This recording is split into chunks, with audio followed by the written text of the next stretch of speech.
नमस्कार दोस्तों। आज आपको मैं एक ऐसे टॉपिक पर बात करूंगा जो कि खबरें हमने कई दिन से लगातार ऐसी चीज़ें प्रयास कर रहे हैं कि जो खबरें जो परीक्षा के लिए भी हैं और जीवन के लिए भी हैं।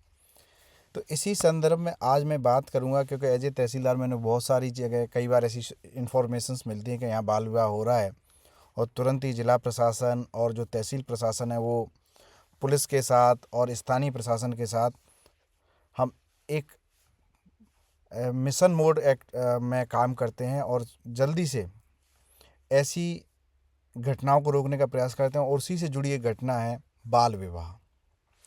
तो आज हम बाल विवाह पर बात करेंगे, क्योंकि बाल विवाह की बात हमने बचपन से, जब से हम पढ़ाई कर रहे हैं तब से सिर्फ परीक्षाओं में ही हमने इसको नहीं पढ़ा है, हमने इसको जीवन में भी देखा है। और कई बार हमारे साथ ऐसे कुछ घटनाएं जब हम बचपन में पढ़ते थे तो हमने देखा कि हमारे साथ की कई लड़कियों की शादी या कई लड़कों की शादी बचपन में ही हो गई, और उसके बाद उनके रिश्ते चले या नहीं चले ये तो समय के ऊपर निर्भर रहा। पर लेकिन मैंने कुल मिलाकर के महसूस किया कि इन रिश्तों में स्वास्थ्यगत और आर्थिक चीज़ों की समस्या हमेशा क्रिएट रहती हैं।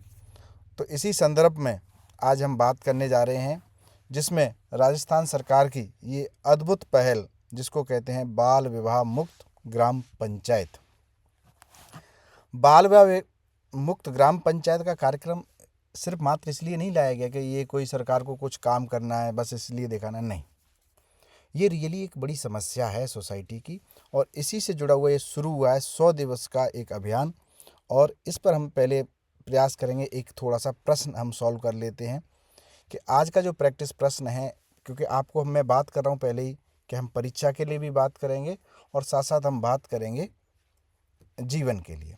तो पहला प्रश्न ये है इसमें से कि निम्नलिखित कथनों पर विचार कीजिए कि NFHS 5 के अनुसार राजस्थान में 18 वर्ष से पहले विवाह करने वाली महिलाओं का अनुपात 35% से अधिक है।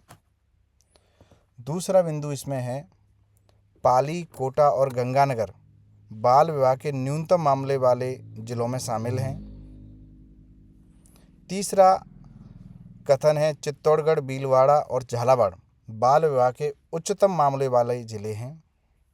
इसमें से कौन सा कथन सही है? केवल एक और दो, केवल दो और तीन, केवल एक और तीन। इसके उत्तर पर जाएं इससे पहले मैं आपको दिखाना चाहूँगा कुछ चीज़ें जो कि आपके लिए ज़रूरी हैं।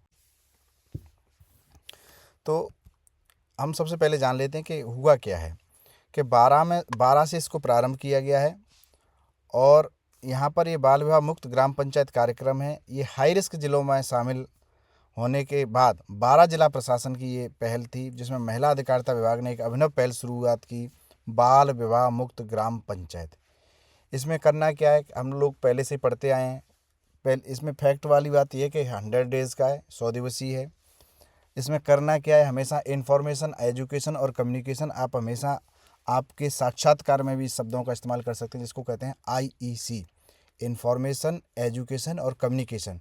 तो इसमें वही प्रोसेस है, नुक्कड़ नाटकों के जरिए सामाजिक सोच पर प्रयास करना, जागरूकता रथ से गांव-गांव संवाद करना, पंचायत स्तर पर सामूहिक शपथ और निगरानी, लड़कों और पुरुषों के बदलाव का भागीदार बनाना।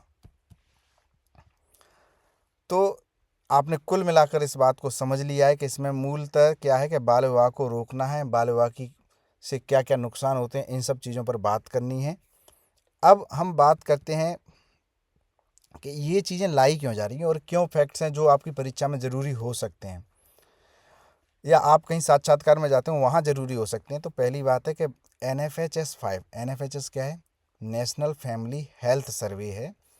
ये जो 5th हुई है उसके अनुसार 18 वर्ष से पहले विवाह करने वाली 20 से 24 वर्ष आयु की महिलाओं का अनुपात 35.4% से घट करके 25.4% हो गया है। पर लेकिन लगभग 10% की कमी होने के बावजूद भी हमें महसूस करना पड़ेगा कि ये राष्ट्रीय औसत जो कि 23.3% है उससे बहुत आगे है, उससे आगे। इसीलिए हम ये तो कह सकते हैं कि हम काम नहीं करें, काम तो कर रहे हैं पर लेकिन थोड़े सा मंजिल से थोड़ी सी दूर हैं। इसी संदर्भ में हमने इस बात को कहा है, और ये की स्टैटिक्स आप अपने एग्ज़ाम में भी इस्तेमाल कर सकते हैं, और इसीलिए हमने आपसे बात की।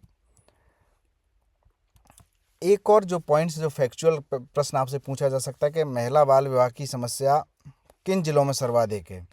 तो बाल विवाह की जो सर्वाधिक समस्या है उसके सबसे बड़े ज़िले हैं। पहला नंबर पे आता है जो कि हमारे लिए कलंकित है बात, चित्तौड़गढ़, जहाँ पे 42.6%, भीलवाड़ा 41.8%, झालावाड़ 37.8%, टोंक 37.2%, सवाई माधोपुर 35.4% और बूंदी 34.1%। तो कुल मिलाकर के हम चित्तौड़गढ़, भीलवाड़ा, झालावाड़ यानी लगभग साउथ के, राजस्थान के साउदर्न पार्ट में और ईस्टर्न पार्ट में बाल विवाह का प्रचलन अभी अधिक है। और इसी के साथ साथ इस मैप के द्वारा भी इसी चीज़ को डिपिक्ट किया गया है कि ये कहाँ पर है। झालावाड़, टोंक, सवाई माधोपुर, बूंदी, भरतपुर, करौली, बीकानेर, अलवर और प्रतापगढ़, इन 9 जिलों में बाल विवाह की दर 30% से अधिक है। चित्तौड़गढ़ और भीलवाड़ा में 40% के ऊपर है और राज्य के 9 अन्य जिलों में 23% से लेकर के 29.9% के बीच में है। तो ये हमें कहीं ना कहीं ऐसा प्रयास करना होगा कि जिससे हम इसको राष्ट्रीय स्तर से भी नीचे ला पाएँ। और मैं तो ये कहना चाहूँगा कि हम इसको 0 पर लेके आएंगे, तभी जाकर के हम एक आदर्श सोसाइटी की स्थापना कर सकेंगे और हम अपने अधिकारों का और कर्तव्यों का पालन ठीक से कर पाएंगे। तो इसका प्रश्न का उत्तर आपने देख लिया, क्योंकि NFHS 5 का जो पहला जो फैक्ट है वो गलत है। ब्याह करने वाली महिलाओं का अनुपात 35% की अपेक्षा कितना हो गया है, 25.4% हो गया है। इसलिए केवल 2 और 3 ही सही है। आपने इसको सुना, उसके लिए बहुत बहुत धन्यवाद। यदि आपको पसंद आए तो इसको लाइक और शेयर ज़रूर करें। हो सकता है ये मेरे चैनल पर इस तरीके की बातें करना आपको शायद पसंद नहीं आ रही हों, पर लेकिन मैं तो यही सोच रहा हूँ कि आपके एग्ज़ाम और साक्षात्कार और उसके साथ साथ प्रशासन में जब आप आएँ तो उसके लिए आप एक नई सीख के साथ आएँ। बहुत बहुत धन्यवाद। Thank you.